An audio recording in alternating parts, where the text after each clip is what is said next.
Welcome to Anand official. तो SSC CGL 2022 में आज हम लोग इस वीडियो में डिस्कस करेंगे कि 2400 ग्रेड पे की जो दो मोस्ट पॉपुलर और सबसे ज़्यादा वैकेंसी वाली पोस्ट है वो है टीए यानी टैक्स असिस्टेंट और पीए यानी कि पोस्टल असिस्टेंट की पोस्ट। तो इसकी एक्सपेक्टेड कट ऑफ क्या हो सकती है ये देखेंगे, दोनों में क्या फ़र्क है ये देखेंगे। लेकिन उससे पहले हमें ये जानना ज़रूरी है कि टीए और पीए की पोस्ट की क्या क्राइटेरिया है और इसकी वैकेंसी कितनी है।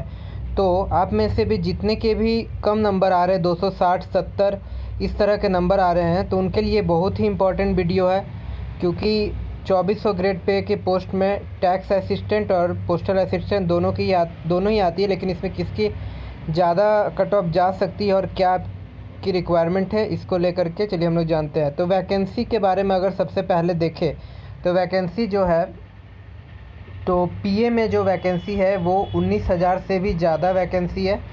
ठीक है, 19,000 से भी ज़्यादा वैकेंसी है और टीए में आपका 3,170 वैकेंसी है।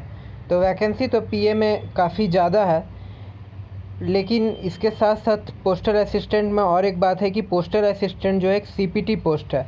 तो जो भी सीपीटी पोस्ट है उसमें डेस्ट की भी क्राइटेरिया है, यानी कि कंप्यूटर के साथ साथ आपको टाइपिंग में भी हाई स्टैंडर्ड जो क्राइटेरिया है उसको फॉलो करना पड़ेगा, क्योंकि टाइपिंग और कंप्यूटर दोनों ही आपके लिए हाई रहेंगी कट ऑफ।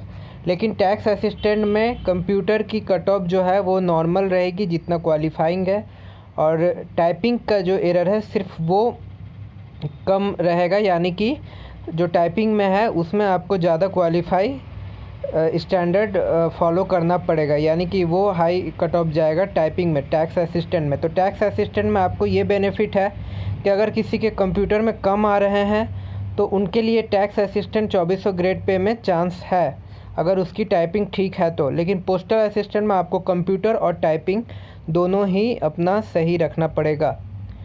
तो ये था डिफरेंस टाइपिंग टैक्स असिस्टेंट और पोस्टल असिस्टेंट की पोस्ट में, कि दोनों में जो बेसिक क्राइटेरिया क्या है तो ये है। और वैकेंसी तो आपको बता दिया मैंने कि इतना इतना है। तो चूँकि पोस्टल असिस्टेंट में वैकेंसी काफ़ी ज़्यादा है और इसमें दो क्राइटेरिया फॉलो करना पड़ रहा, कंप्यूटर और टाइपिंग दोनों, इस वजह से इसकी जो कट ऑफ है वो कम जाएगी। तो अगर आपका रॉ मार्क्स पोस्टल असिस्टेंट के पोस्ट के लिए 265 या उससे प्लस है, यूआर वालों के लिए मैं बोल रहा हूँ 265 या फिर उससे ज़्यादा आ रहा है तो ठीक है, आपका हो सकता है पोस्टल असिस्टेंट के लिए। ओबीसी वाले 260 प्लस, ईडब्ल्यूएस वाले 256 प्लस।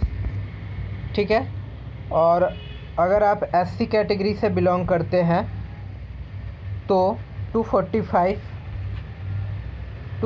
से 245 के बीच में अगर आप हैं तो, और एसटी वाले 232 प्लस।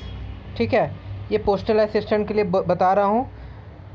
होम स्टेट मिलेगा नहीं मिलेगा ये अलग चीज़ है, लेकिन आपको मिल जाएगा पोस्टल असिस्टेंट में अगर आपका इतना रॉ स्कोर होता है तो। और टैक्स असिस्टेंट की कट ऑफ जो है वो हाई जाएगी, क्योंकि वो नॉन सीपीटी हो गई।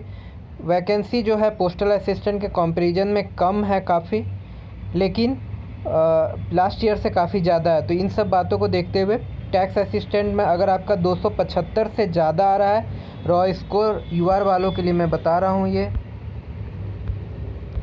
275 प्लस है अगर आपका रॉ स्कोर, तो आप कहीं ना कहीं रेस में है, टैक्स असिस्टेंट के पोस्ट के लिए सेफ़ है। ओबीसी वालों के लिए 270, ईडब्ल्यूएस वालों के लिए 267।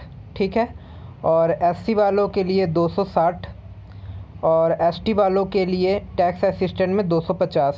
तो ये था expected cut off tax assistant और पोस्टल असिस्टेंट की पोस्ट के लिए। क्या डिफरेंस है आपको ये भी बता दिया एग्ज़ाम और क्राइटेरिया में। अगर आपको वीडियो अच्छी लगी हो तो ज़रूर सब्सक्राइब कर ले, लाइक कर दें, शेयर कर दें। Thank you.